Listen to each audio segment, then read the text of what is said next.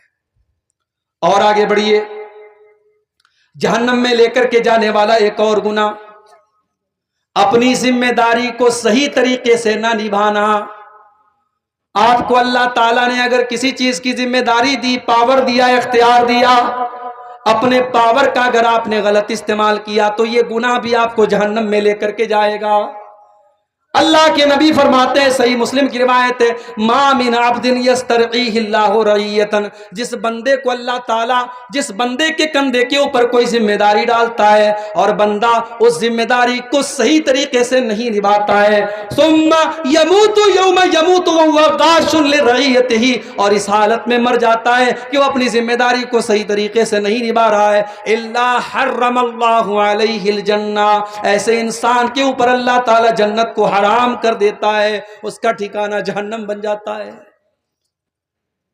میں جان رہا ہوں رات زیادہ ہو رہی ہے، دھیرے دھیرے اب آپ حضرات کا صبر اور برداشت کا مادہ جواب دے رہا ہے، مگر یہ بڑی اہم باتیں ہیں میرے بھائیوں۔ میں چاہتا ہوں میں ادھر ادھر کی کوئی بات نہیں بیان کروں گا، جہنم میں لے کر کے جانے والی چند چیزیں اور بیان کروں گا، بات ختم کروں گا۔ یہ جو پوائنٹ میں بیان کر رہا ہوں اس پر تھوڑا سا آپ توجہ دیجیے۔ اللہ کے نبی نے کہا جو ذمہ داری آپ کے کندھے پر ڈالی جائے، اگر آپ نے ذمہ داری کو نہیں نبھایا تو جنت حرام ہو جائے گی۔ اب ذرا ہم سب غور کریں، ہم میں سے جو لوگ کسی لڑکی کے باپ ہیں، کسی لڑکے کے باپ ہیں، کوئی عورت کسی لڑکی کی ماں ہے، ظاہر ہے ماں کا ہونا یہ بھی ذمہ داری ہے، باپ کا ہونا یہ بھی ذمہ داری ہے، اولاد بھی ہمارے کندھے پر ایک ذمہ داری ہے۔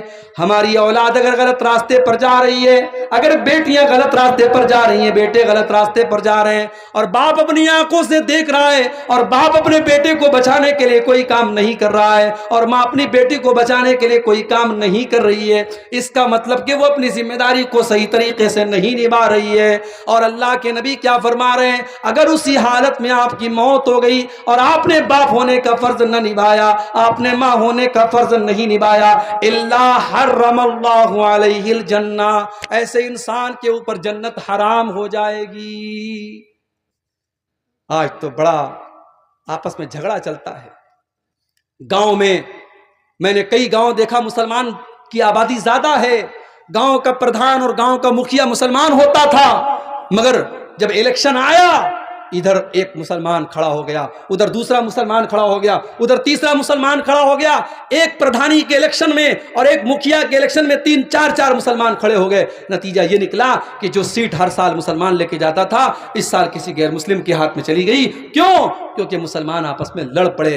ہم عہدے اور کرسی کے لیے لڑ پڑتے ہیں۔ جمعیتوں کے چناؤ میں ہم دیکھتے ہیں بڑے گٹھ جوڑ ہوتے ہیں، مسجد کے متولی اور مدرسے کی مینجمنٹ کی کمیٹی میں بڑے گٹھ جوڑ ہوتے ہیں۔ میرے بھائیوں، اگر یہ عہدہ اور کرسی اور اقتدار جس کی لالچ میں انسان آج کتنے ہاتھ پیر مارتا ہے، اگر اس کو یہ پتا چل جائے کہ کتنی بڑی ذمہ داری ہے یہ عہدہ اور کتنی بڑی ذمہ داری ہے یہ اقتدار اور کرسی، تو شاید انسان اس کو لینا کبھی گوارا نہیں کرے گا۔ یہ آپ کے کندھے پر، اگر آپ کسی عہدے پر ہے، یہ عہدہ آپ کے کندھے پر اللہ کی طرف سے ایک ذمہ داری ہے، ایک امانت ہے، اور اگر اس امانت میں آپ نے خیانت کی ہے، اللہ کے نبی فرما رہے ہیں اسی حالت میں اگر مر گئے الا حرم اللہ علیہ الجنہ، اس انسان کے اوپر جنت حرام ہو جائے۔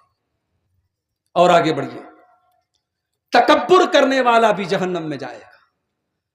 اب تکبر اور اہنکار اور گھمنڈ چاہے دولت کا ہو، چاہے شہرت کا ہو، چاہے نام کا ہو، چاہے علم کا ہو، کسی بھی طریقے کا تکبر اگر ہے، تکبر انسان کو جہنم میں لے کے جائے گا۔ اللہ کے نبی فرماتے ہیں لا يدخل الجنت من کان فی قلبہ مثقال ذرۃ من الکبر، جس کے دل میں ذرہ برابر بھی تکبر اور گھمنڈ ہوگا وہ جنت میں نہیں جائے گا۔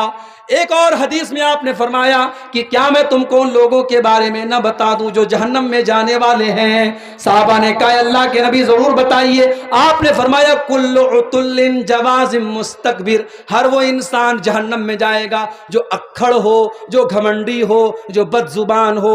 یہ 3 چیزیں اگر کسی کے اندر پائی جاتی، ایک تو اکھڑ ہے، ضدی ہے، اور دوسرے بد زبان ہے، اور تیسرے گھمنڈی ہے، یہ 3 چیزیں اگر کسی کے اندر ہیں وہ جہنم میں جائے گا۔ تکبر کرنا یہ فرعون کی نشانی ہے، تکبر کرنا ابو جہل کی نشانی ہے، تکبر کرنا ابلیس کی نشانی ہے، تکبر کرنا قارون کی نشانی ہے۔ میرے نبی اور نبی کے صحابہ ہمیشہ تکبر سے دور رہے۔ اللہ کے نبی ہمیشہ لوگوں کے ساتھ گھل مل کر کے رہے۔ کبھی آپ نے اپنے لیے پروٹوکال نہیں بنایا، کبھی آپ کے دروازے پر کوئی دربان نہیں کھڑا ہوا، کبھی آپ نے اپنے لیے لوگوں کو کھڑا ہونے کا حکم نہیں دیا۔ تو تکبر نہ کرو میرے پیارے ساتھیوں، تکبر سے اپنے آپ کو بچاؤ۔ اور تکبر کا اپوزٹ کیا ہے؟ تواضع۔ اپنے آپ کو چھوٹا بنا کے رکھو، اپنے آپ کو حقیر سمجھو، اپنے آپ کو معمولی سمجھو، اور جس دن آپ نے اپنے اندر تواضع پیدا کر لی، اللہ کے نبی فرماتے ہیں من تواضع للہ رفعہ اللہ، جس نے اللہ کے لیے اپنے اندر تواضع پیدا کر لیا، اپنے آپ کو چھوٹا بنا لیا، اللہ اس کو اور اونچا کر دے گا اور بلند کر دے گا۔ اور آگے بڑھیے، جہنم میں لے کر کے جانے والی ایک اور چیز ہے احسان جتانا۔ کسی کے ساتھ آپ نے کوئی نیکی کر دی، بھلائی کر دی، اب احسان جتا رہے ہیں، اس کو ذلیل کر رہے ہیں، اس کو بتا رہے ہیں میں نے تیرے ساتھ بہت بڑا احسان کیا تھا۔ اللہ کے نبی فرماتے ہیں ثلاثۃ لا يدخلون الجنہ، 3 لوگ ایسے ہیں جو جنت میں نہیں جائیں گے، المنان احسان جتانے والا، والعاق رشتہ کاٹنے والا، ومدمن الخمر اور شراب کا عادی انسان، جس کو شراب کی لت لگ جائے، جو شراب کا عادی ہو جائے، ایسا انسان جنت میں نہیں جائے گا۔ اسی طریقے سے میرے بھائیوں ایک اور چیز ہے جو ہمیں اور آپ کو جہنم میں لے کے جا سکتی ہے، اللہ ہماری حفاظت کرے، اور وہ چیز ہے بے غیرتی۔ لڑکی آپ کی، بہن آپ کی، بیوی آپ کی، بیٹی آپ کی، اگر وہ ایسے کپڑے پہن کر کے مارکیٹ میں جا رہی ہے جو بے حیائی والا کپڑا ہے، وہ چہرہ کھول کے جا رہی ہے، وہ جسم دکھا کے جا رہی ہے، اور باپ کے چہرے پر کوئی شکن نہیں، بھائی کو کوئی فرق نہیں پڑتا، اور شوہر کو کوئی فرق نہیں پڑتا، اس کی بیوی بے پردگی کر رہی ہے، اس کی بہن بے پردگی کر رہی ہے، اللہ کے نبی فرماتے ہیں 3 لوگ ایسے ہیں تین لوگ ایسے ہیں قیامت کے دن اللہ تعالیٰ ان کی طرف دیکھے گا بھی نہیں، ان سے بات چیت بھی نہیں کرے گا، ان کو گناہوں سے پاک بھی نہیں کرے گا۔ ان تین لوگوں میں اللہ کے نبی سب سے پہلے کہتے ہیں العاق لوالدیہ، اپنے ماں باپ سے رشتہ کاٹنے والا۔ میرے بھائی، کسی بھی رشتہ دار سے رشتہ کاٹنا حرام ہے، مگر ماں باپ سے رشتہ کاٹنے والا بہت بڑا گنہگار ہے۔ ماں غلط ہو تب بھی رشتہ مت توڑو، باپ غلط ہو تب بھی رشتہ مت توڑو۔ میں یہ نہیں کہتا باپ غلط نہیں ہو سکتا، باپ غلط ہو سکتا ہے، ماں غلط ہو سکتی ہے، مگر آپ اپنا فرض نبھائیے، ماں کا درجہ ماں کو دیتے رہیے، باپ کا درجہ باپ کو دیتے رہیے، ان سے کبھی رشتہ مت توڑیے میرے بھائیوں۔ جو احسان ماں نے کیا ہے آپ چکا نہیں سکتے، جو احسان باپ نے کیا ہے آپ چکا نہیں سکتے۔ ماں نے 9 مہینے پیٹ میں رکھا ہے، خون جگر آپ کو پلایا ہے، اپنی زندگی قربان کی ہے آپ کے لیے، باپ نے خون پسینہ ایک کر کے آپ کو چلنا سکھایا ہے۔ ماں باپ کے ساتھ کبھی رشتہ نہ توڑو۔ اللہ کے نبی کہتے ہیں ایسے انسان کی طرف اللہ تعالیٰ قیامت کے دن دیکھے گا بھی نہیں۔